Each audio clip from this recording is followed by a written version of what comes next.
Okay, E minor pentatonic scale. So obviously you could do it on the open E string. E, G, A, B, D, E. That's open string 3rd fret, 5th fret, 7th fret, 10th fret, 12th fret. But we can also do it in position. So if we were to put our middle finger on the 3rd fret and our ring finger on the 4th fret, and we don't let either of those move, and we keep our index finger on the 2nd fret and our pinky on the 5th fret. So it's just 2, 3, 4, 5.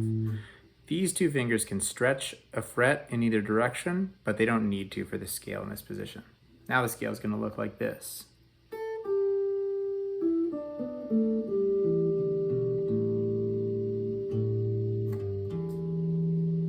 There's two ways to do it. One is with the open strings.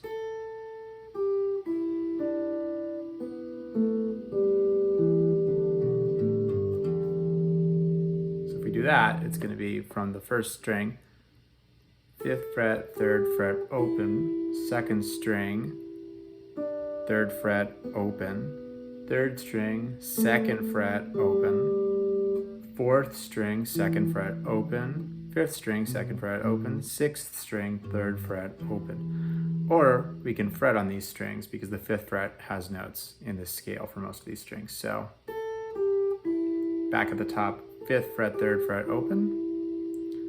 But also you could play this note on the 5th fret of the next string. So 5th fret, 3rd fret, open. You can play this note on the 4th fret of the 3rd string and go 4, 2, open. Now on the 4th string, we can go 5th fret, double the note again, 5, 2, open. Then same thing, 5, 2, open. Then the last string, 5, 3, open.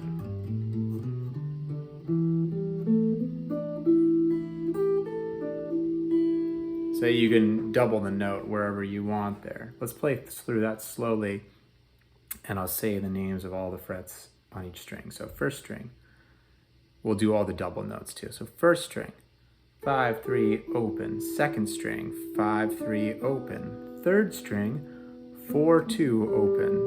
4th string, 5, 2, open. 5th string, 5, 2, open. 6th string, 5, 3, open. The best way to learn this is just to take it in small groups. So let's play just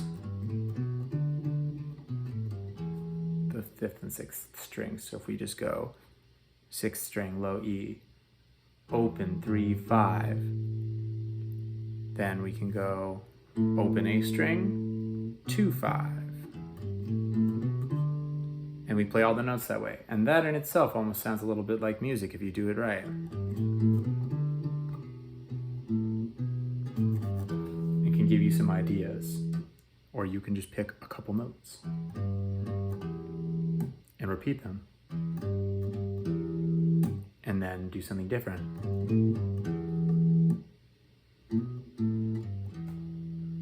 And again, you're making music. So if you just explore pairs of strings,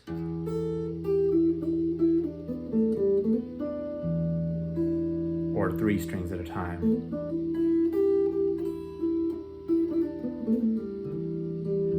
you'll find a lot to do here.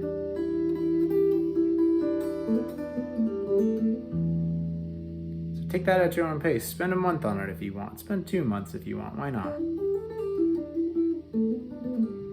I spent most of my time when I first started playing guitar with my hand just pretty much here.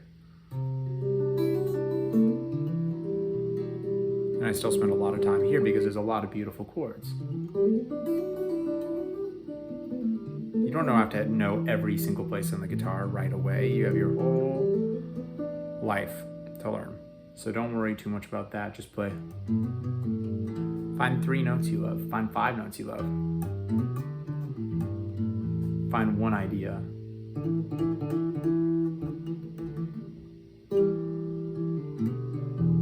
That you love. But okay, if that's not enough for you, then you can go up here.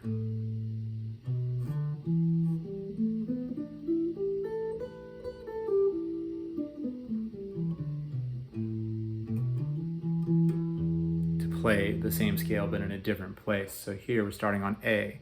We're playing A, B, D, E, G, A, B, D, E, G, A, B. So it's the same notes, just in a different place.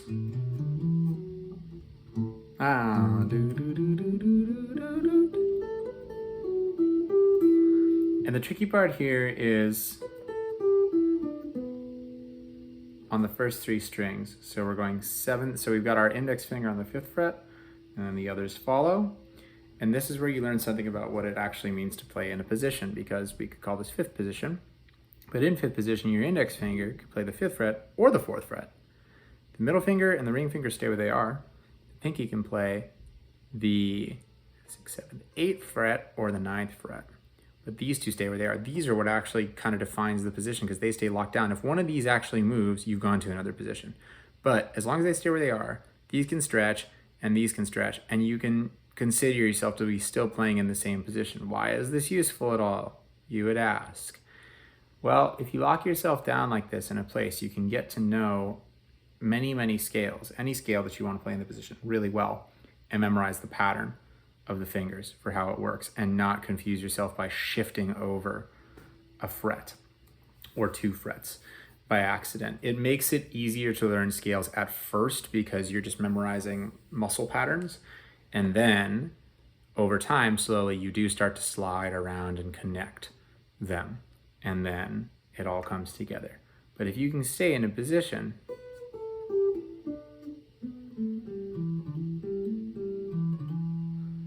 it's a lot easier to be more methodical about approaching the music on the guitar that you have in that position, just figuring out what can I do, and it's easier not to get overwhelmed. So here we are in this position. It's from the top string, highest string, 1st string, 7th fret, 5th fret,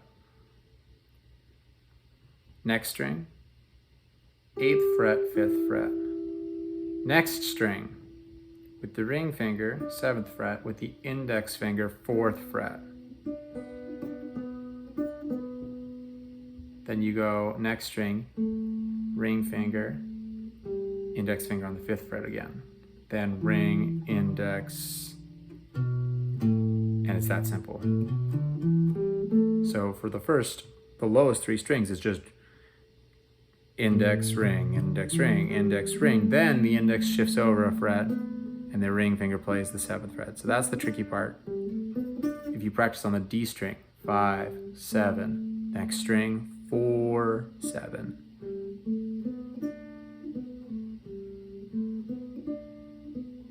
Until that's good.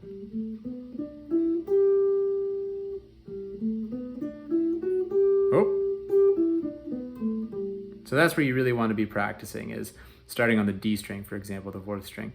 5, 7, 4, 7, 5, 8, and then you could hit 5 on the high E string, and then again coming down, high E string 5, then 8, 5, 7, 4. Is a funky little shift if you're trying to be precise about which position you're playing in, which you ought to be for reasons that I have explained now.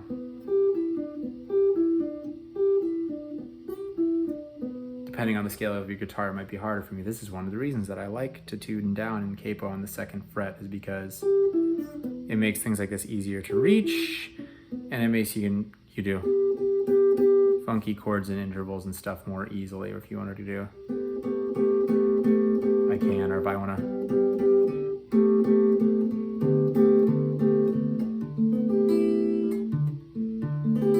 See, I like sounds like that for songwriting and stuff, so I capo here to make it easier to reach that stuff, because if I had to do that a fret down, my hand would start to hurt. Let's practice it one more time in this position. So 1st string, 7th fret, 5th fret, next string, 8th fret, 5th fret, next string, 7th fret with the ring finger, 4th fret with the index finger.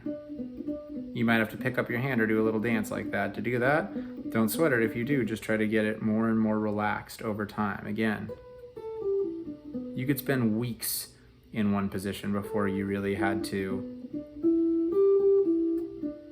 move on because you're genuinely stuck. If you just give it time and break things down,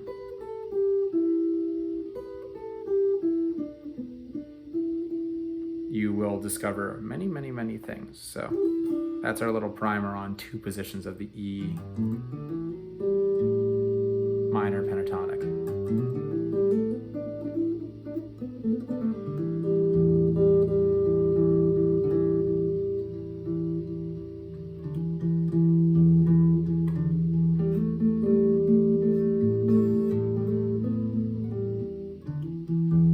Just for an example, you can hear this.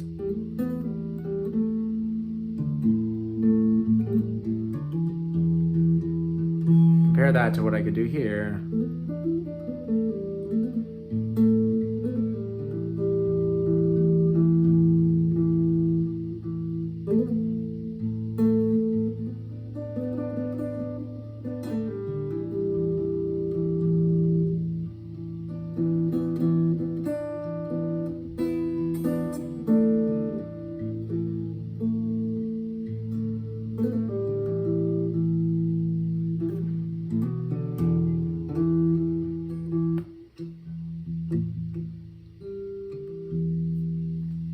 Right? So you get a totally different feel if you're playing here versus playing here.